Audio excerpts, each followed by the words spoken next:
One thing that comes up a lot in spiritual intimacy work or sacred sexuality work is this idea that somehow purpose or masculine purpose is part of it. How many of you have heard this before? That when you're in intimacy workshops, the masculine purpose is a piece to this puzzle.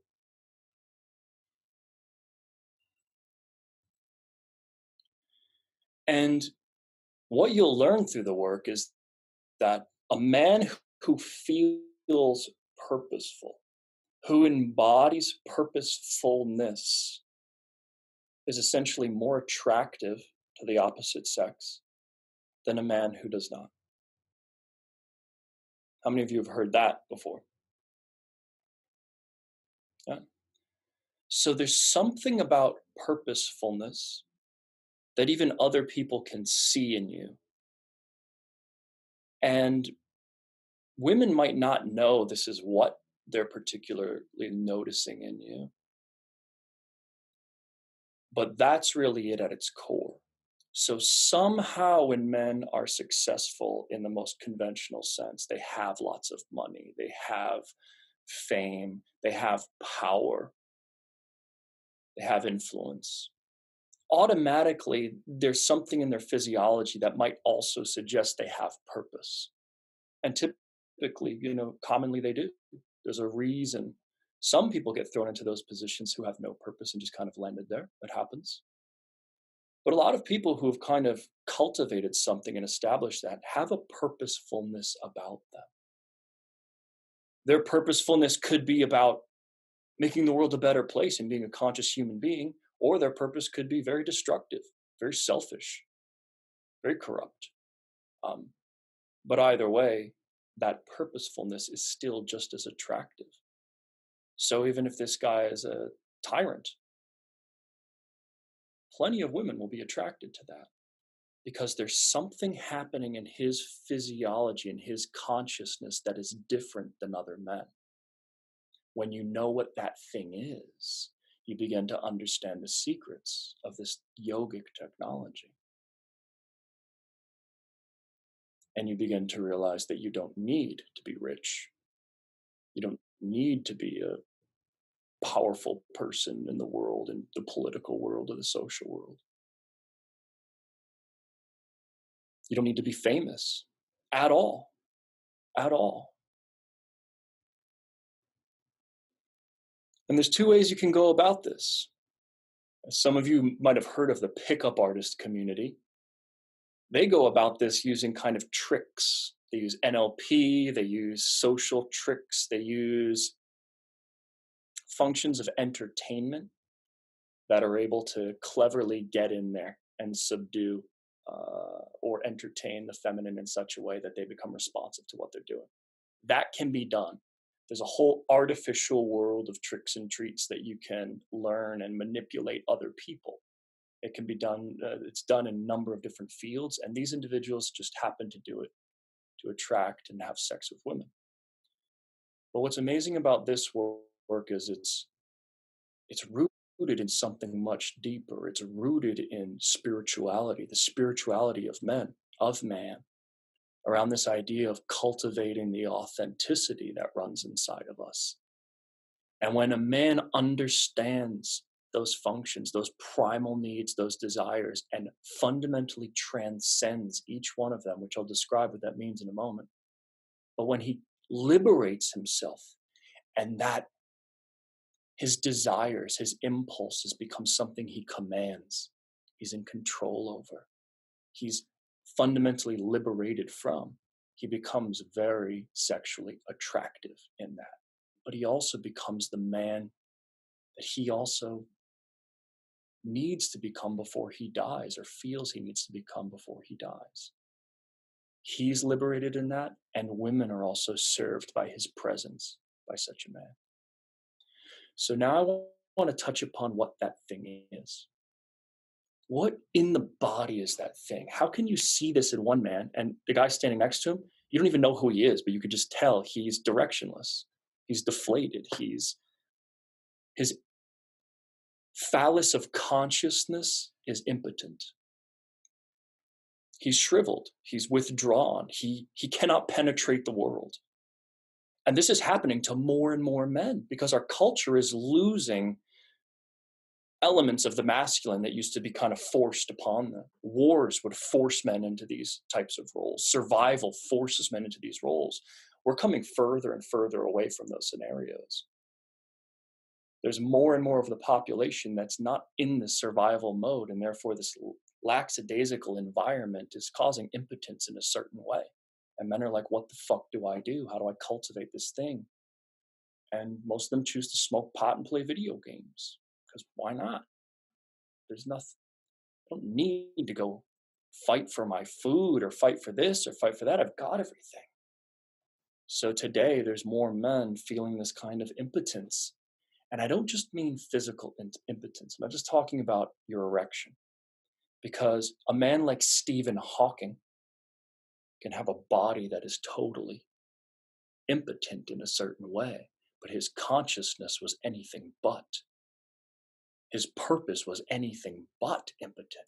He fucked the universe wide open with what the life force that was moving through him, despite his body. And that's why this technology is so important, because you can understand what that is, how you run that through your nervous system, and how you liberate the full force of your consciousness in this lifetime.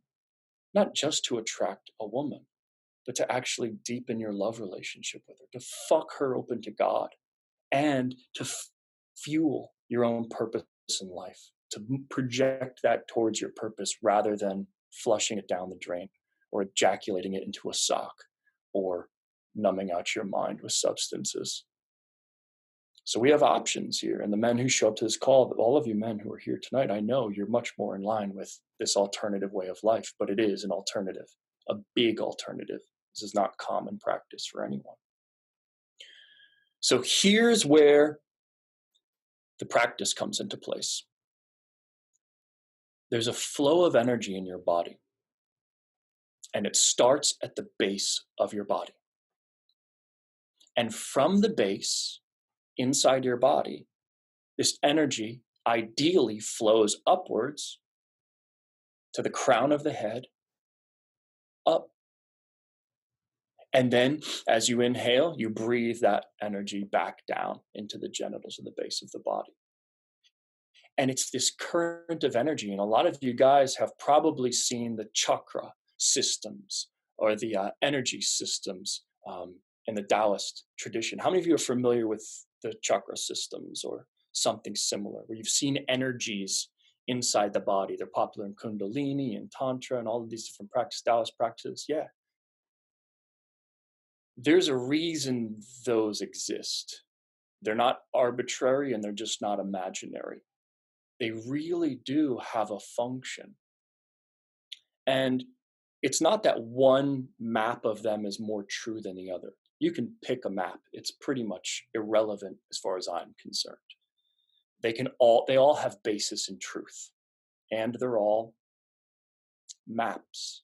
And the map is not necessarily always the truth itself, but it's a compass for you guys to understand.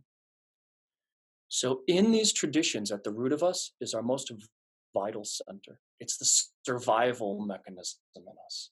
And as it moves upward, it becomes more intelligent, more spiritual. And whether we're talking about the Kundalini chakras or we're talking about even Maslow's hierarchy of needs, right?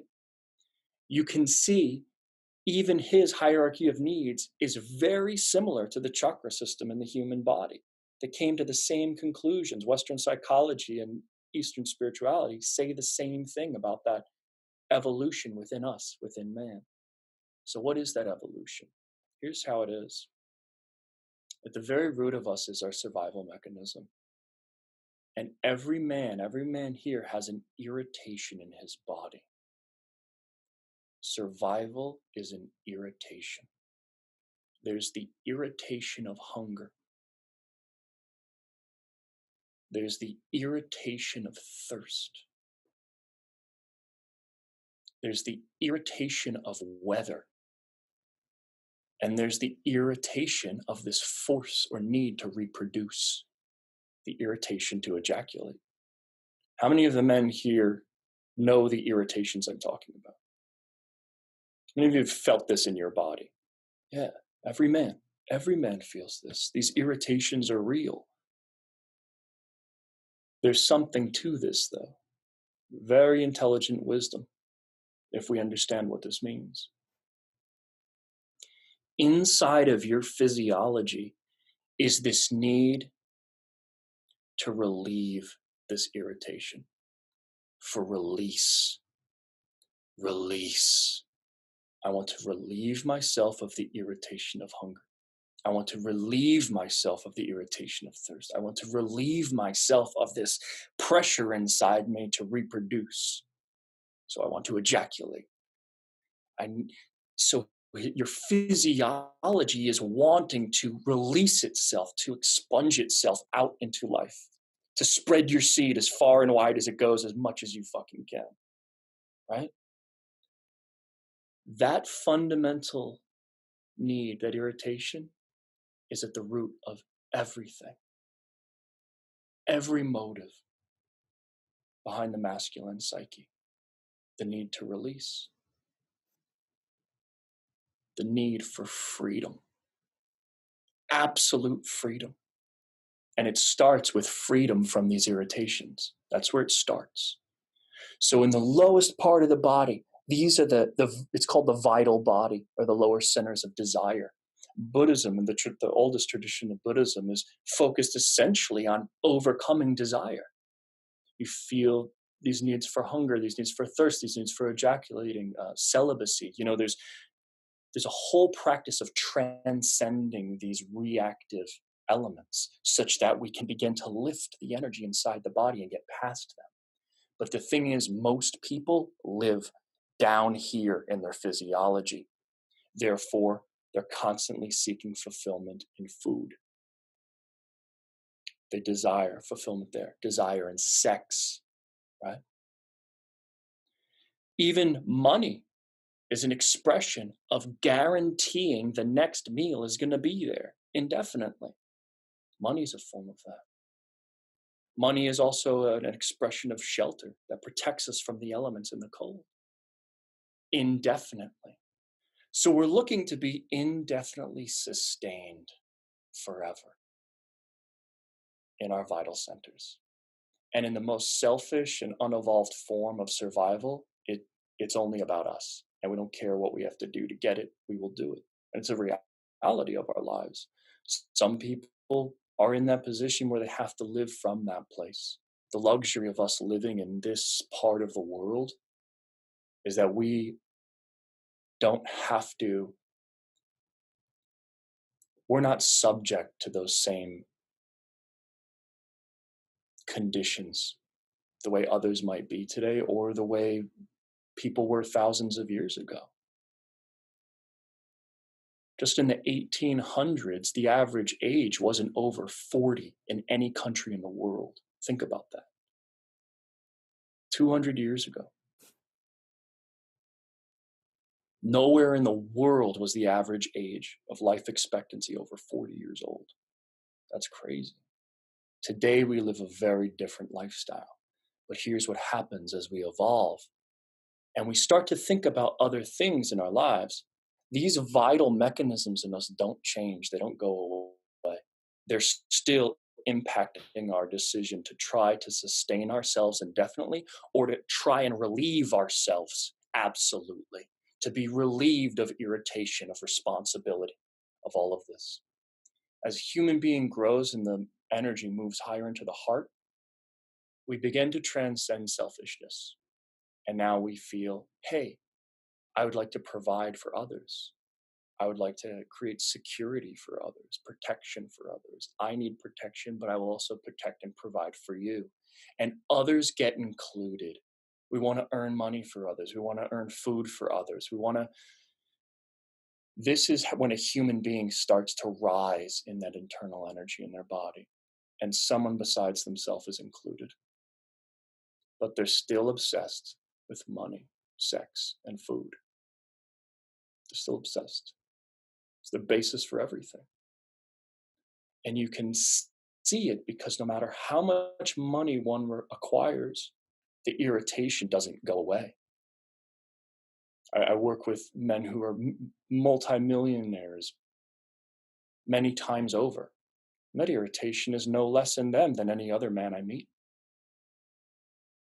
Still irritated and fearful, all the same, because they haven't fully transcended that mechanism in the body. So then decision making is made from all of these places as well. It informs our decisions. What we're looking for is to be relieved of burden of irritation indefinitely. We're so irritated that we are separate from our food, that we are not sustained, that no matter how much we eat, we're still going to be hungry later. That's a real burden. That's a real burden. So as man begins to evolve and see these things and come into alignment with them, he still seeks a kind of liberation from this prison or this irritation he feels he's in. And the energy starts to go up into the head. Now his life comes about intellectual freedom,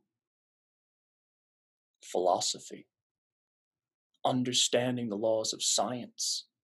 He finds freedom in this. If I understand, I will become free. I'll be relieved of the burden of not knowing all of my suffering. So the energy, you could see it moves inside of the body from the vital center through the heart and up to the head, where philosophy now becomes his escape or his liberation. And then as you keep evolving, as the human or man keeps evolving, philosophy and intellectualizing life is still not completely sufficient, because there's a dimension of life that not even science can solve. And that's where we start to move into the dimensions of spirituality that are based in faith, based in religions. And we see that current or movement. Now, just being liberated in the mind is not enough. We have to be liberated from the complete human experience. We seek spiritual liberation, to be liberated from the conditions of human. This is how that current moves through the body. Some men live in one of those currents. How many of you know a man who lives exclusively in the vital current at the lowest root end of survival mode in the most selfish way? How many of you know someone like that living that way? Everyone, right? Then as we move up, there's people who are still fixated on this vital center, but at least they've included others in that process. How many of you know that place or know someone who's living from that place? Yeah, very common. And then there's those who they're dealing with that, but at the same time, they find this desire to liberate themselves through understanding, through philosophy, through ideas, through sciences. How many of you know someone like that? Yeah. And then there's those who live in this upper area, who seek a kind of total spiritual liberation, to be relieved of all of that shit, to just check out of this human experience and just be there. How many of you know someone like that? Yeah, there's a lot of people living that way. To become stuck in any one of these areas isn't it. To become so detached from life that you only sit inside of this spiritual center, that could be wonderful for somebody. They might want that for their life. But when I'm talking about sexual intimacy and how purpose plays its role in attracting your partner, fucking open the world, right? With that, she wants to feel you breathing that down into your body, letting that part of you inhabit you, to fuck her from that place, but include the totality of your body. So if your attention or awareness becomes stuck and cannot properly flow through this system, you will feel contracted in your attention, obsessive in your thought. Like some individuals become so heady, you might hear this, so heady that a woman can't receive the fullness of his consciousness because he's not breathing down into his body and feeling his genitals, right? Some get so stuck up in this spiritual dimension that they don't even know how to come down or want to come down. And there could be reasons why they've chosen to evacuate. Trauma is a reason why people tend to check out and suspend themselves outside of the human experience. There's something in a woman who can feel that in a man, and that's not it. She doesn't, it's not the thing she wants to be fucked open to God by. So what we come to learn is that this current drops back down into the heart. And it's our practice, the practice we talk about here that comes from the tradition I'm from. Talks about, you must realize that you are already free here, now. You're already free. And that's when your attention settles back into the heart and you're able to breathe this current completely through the body, through every chakra without getting stuck in any one. You don't cut off your sexuality. You don't cut off your need for food or hunger or anything. Nothing is divorced or contracted inside of this body. Instead, you breathe down into your genitals and you feel the irritation or desire, the passions to combine with another human being. And there's no contraction around it. You feel the desire for conquest, to acquire, to succeed, to do well, to develop oneself, to develop your mind. And all of these elements of the man are inclusive. And that's when his breath starts to flow through this whole system in his body. It begins to inform every element of liberation. So whether he's a man who's trapped still trying to relieve himself of the irritation of reproduction or ejaculating, and his whole mission is to have sex with as many women as he can or ejaculate as many times as he can, have the most ecstatic sexual experience, that release. Or he's obsessively stuck in the release of the spiritual attainment here. They're correlated in the masculine search for freedom. He's searching. He's stuck. And no matter which area or dimension of life he's in, he remains stuck. And it's his stuckness that renders him ultimately unattractive to the opposite sex. But when he is capable of dropping into such presence, that all of those irritations, they might still be happening in his body mind, but his attention is free, not trapped inside of them. And his breath circulates that attention through his whole form. That's when she becomes fucked open to something far beyond what any kind of conventional form of sex can create. So this in itself is really about man's conquest for freedom. And often a man will believe that his purpose is the key, is the secret door that's going to get him to experience that freedom. He associates the two. He thinks, my purpose is here and freedom's just on the other side of it. Spiritual freedom, intellectual freedom, financial freedom, sexual freedom, whatever it is.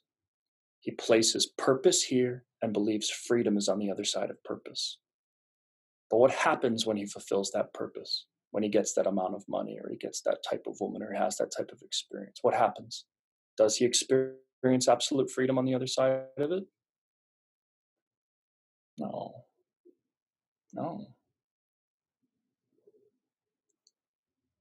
The moment he accomplished the thing, who was it? I think it was McGregor after one of his fights, beat somebody, and he says he goes back to the locker room, and he was in there and he felt the celebration for like 10 seconds.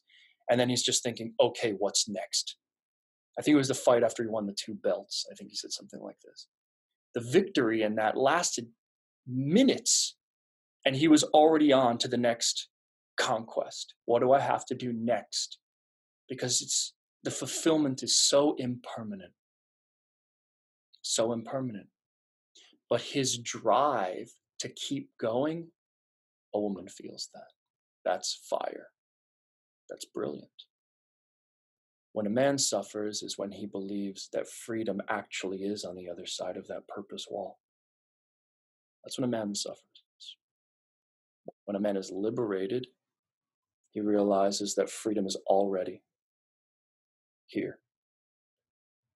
It doesn't stop him from pursuing purposes if he likes, but he just simply understands that on the other side of that purpose wall is not freedom. Freedom is here to be realized now. And when she experiences that in you, that's the essence of this practice that we're in, is getting to that place. It's the two-bodied path, and you can arrive in that place through intimacy with your partner. She can help you get there. She can help you find that place where you fall into perfect stillness of consciousness. So I'm going to close this portion of the evening as that opening talk. And it felt so important to address because these chakra systems, these energy systems, are something that plays such an important role in our lives, but a lot of people don't know how to use them or what they mean. But this life current of attention and allowing it to flow through is the essence of what we're trying to establish here in our body minds. And psychically, emotionally, physically, we start to perform optimally when that is in alignment. And when it becomes obstructed, we start to suffer in numerous ways. This practice is liberating that completely, and we can use our sexual energy to help do that.